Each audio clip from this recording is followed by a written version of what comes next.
Nagpapatuloy ang kwento sa madilim na gabi. Pumunta si Lloyd sa bakanteng lupain na nakatayo at parang meron gagawin ng mag-isa. Habang ang ating bidang si Lloyd ay nakatayo, tumingin siya sa magkabilang panig at sinigurado niyang walang tao ang makakita sa kanyang gawin. Lumabas ang system na nagpapakita ang pag-draw ng Fantasy Species Random Draw na nagkakahalaga ang bawat draw ng isang RP at excited na ang ating bidang si Lloyd. Pinindot na niya ang start button ng malakas. Nabigla ang ating bidang si Lloyd dahil may berdeng liwanag na lumabas sa kanyang harapan. Ang berdeng liwanag pala na nakita ni Lloyd ay 3 gear na patuloy na umiikot. Bigla itong lumawak at naging malaking bilog ito. Sa gulat ng ating bidang si Lloyd, napapasabi ito ng ito ba ay mahika habang nakatingin sa malawak na liwanag. At dagdag na sabi din niya na anong klaseng spell ito. Sa pag-aakala niyang malaki ang mahikang bilog, na lugmok lamang siya dahil ito ay maliit at naglalabas ng hindi kanais-nais na tunog.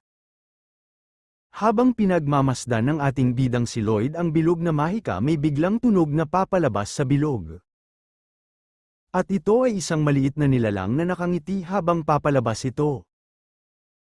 Pinanood ni Lloyd ang mga nangyayari at makikita sa mukha nito na hindi ito natuwa sa kanyang nakita at taliwas ito sa kanyang inaasahan. Sa paglabas ng maliit na nilalang, agad itong nahulog sa lupa na parang nasasaktan ng bahagya. Ito ay agad-agad bumangon sa kanyang pagkadapa at binigyan ang ating bidang si Lloyd ng matamis na ngiti. Habang nakatingin ang maliit na nilalang kay Lloyd, tahimik naman siyang nagmamasid rito. Makikita natin sa mukha na naiinis ito at napasabing isa itong kapalpakan. Sa narinig ng maliit na nilalang, napaluha ito. Habang tumalikod na si Lloyd sa maliit na nilalang, may sinabi ito sa kanya at napasabi ang ating bidang si Lloyd na ano, hindi ka kapalpakan, alam mo bang gumawa ng maraming bagay? Dagdag niya tulad ng acorn bullet shot, patanong niyang sabi sa maliit na nilalang, at hindi niya kailangan ang mga bagay na yun. Nagsalita naman ang maliit na nilalang at sumagot si Lloyd rito na sige ay, pakita mo kung anong kaya mo. Hinawakan ng maliit na nilalang ang kanyang pisngi at may nginunguya ito sa kanyang bibig. Ang kanyang ninunguya ay kanya nang niluwa sa kanyang bibig at napasabi si Lloyd rito na kadiri. Ang niluwa ng maliit na nilalang ay 2 magkaibang kulay ng papel at kinuha ito ni Lloyd at sinabi niya na ito ay Podong manual. Sa nakalagay sa papel ay si Podong ay isang cute na hamster at alagaan ito ng may pagmamahal. Sa isang papel na envelope may mga sunflower seed at ipapakain ito kay Podong na maaari siyang magbago rito. Ang pulang sunflower seed ay may kakayahang magpalaki ni Podong at mawala lamang ang bisa nito sa loob ng 12 na oras. At ang asul na sunflower seed naman ay may kakayahang magpapabalik kay Podong sa kanyang normal na anyo at pwede lang itong ipack-in sa kanya pagkatapos mawala ang epekto ng pulag sunflower seed. Napapasabi lamang si Lloyd na 2 kulay ng sunflower seed set sa halagang 1 RP. Tinanong ni Lloyd si Podong nang hanggang saan mo kayang lumaki. Kagaya ba kalaki ng tao? Sumagot naman si Podong rito at sabi ni Lloyd na sige, suriin natin. Habang sinubuan ni Lloyd si Podong, napapaisip ito na sa bagay magaling naman ang mga hamster sa paghuhukay, kaya malaki talaga ang maitutulong nito kung lumaki ito sa taas ng tao. Kinain na ni Podong ang pulang sunflower seed at naglaway ito habang inunguya ang seed. Biglang nagulat si Lloyd dahil lumiwanag ito at mabilis na lumaki. Sa bilis ng pag-iibang anyo nito, sumalpok ito sa mukha ni Lloyd. At tumilapo ng malayo si Lloyd sa sobrang lakas ng pagkakasalpok niya. Sa pagkagulat ni Lloyd, bahagya itong natakot sa nakita ng kanyang mga mata. Napapasabi siya na ano ito, parang 5 talampakan. Binawi niya ang kanyang salita at napasabi na hindi ito ay mahigit 10 talampakan. Napapasabi din si Lloyd na parang tinignan siya nito ng pababa at parang nagmamayabang. Lumabas ang mga skill ni Podong sa system at ang unang skill ni Podong ay ang excavation na may kasalukuyang level 1. Agad naman nila itong sinubukan at naghukay si Podong sa lupang kinatatayuan nila. Ang pangalawang skill naman ni Podong ay ang ground hardening na may level 1. Sinubukan naman nila agad ito at gumiling naman agad si Podong at pinatag niya ang kanyang hinukay kanina lang.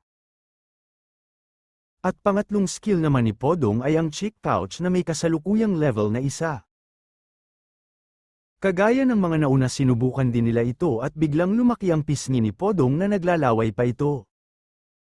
Agad naman ito niluwa ni Podong at may lumabas na isang bagay na puno ng laway ni Podong. Sa pagbagsak ng bagay nagkaroon ito ng malakas na impact sa kanilang kinatatayuan. Habang pinapanood ni Lloyd ang mga pangyayari namamangha siya rito at napapangiting sana ang problema sa malaking makinarya ay nalutas na. Na may mga talsik ng laway ni Podong. Sa kasalukuyan kabang naglalakad sa loob ng kanilang mission napapaisip ito ng kung mapapakita siya kasama ang nakakamanghang nilalang na ito siguradong magtataka ang mga tao pag nakita nila ito. Habang patuloy sa pag-iisip magkukunwari siyang magdadala ng summoning book at magsasalita na ano isa akong genius na summoner. At sasabihin niya na bakit ang talino ko. Mababaliw na ata ako habang napahawak sa kanyang suot na natutulog si Podong at may ngiti sa kanyang muka. Lloyd pasulong na naglalakad si Lloyd at mapasabi na malulutas na ang problema ng mga manggagawa para malakihang konstruksyon sa susunod. Sa tahimik na lugar ng mga Frontera. Nagtipon ang mga kawal ng Frontera at sinabihan sila ni Lloyd na sundin niyo ako. Sumigaw si Lloyd ng malakas na nagsasabi sa mga manggagawa na ang kaligtasan ang dapat unahin. Nagtaka naman ang mga manggagawa dahil hindi sila sanay na magsalita si Lloyd ng mga bagay na ito na may antok na ekspresyon ito pala ay ang hukbong militar ng mga Frontera. Napapaisip si Lloyd na parang sasabog siya sa tawa dahil sumagot sila ng gaya ng isang sundalong hindi nagtrabaho pero may sahod. Dagdag pa ni Lloyd Baron ay marami ng utang kaya bakit hindi na lang sila tinanggal. Ngunit napangiti lamang si Lloyd rito at napasabi na kaya naman walang karagdagang gastos sa paggawa at ito ay isang kaluwagan na gawa naming magkaroon ng lakas tao. Sumigaw siya sa mga sundalo ang lugar na ating pupuntahan ay ang lugar kung saan dapat kang magtipon ay nasa hukbo. Sumigaw ulit si Lloyd na ano ang bulaklak ng militar. Ang pagsasagawa nito ng mga operasyon at naalala niya noong siya pa Kim noong nandun pa siya sa militar gumawa sila ng maraming paghuhukay at paghila ng damo kaysa sa pagtitraining. Tinuro ni Lloyd ang lupa at sinabihan niya ang mga sundalo na yan ang lahat na nahukay niya noong nakaraang gabi. Pero sa totoo si Podong ang talagang naghukay ng lahat ng yan at ginawa niya ito sa loob ng 30 minuto. Sumigaw ulit si Lloyd na ito ang importanteng gampanan nila para ibalik ang kanilang mga pag-aari at ito ang pinainit na proyekto sa pagtatayo ng silid para sa mga tao ng ari-arian para magawa nila yun. Kailangan muna nilang pumunta sa lugar.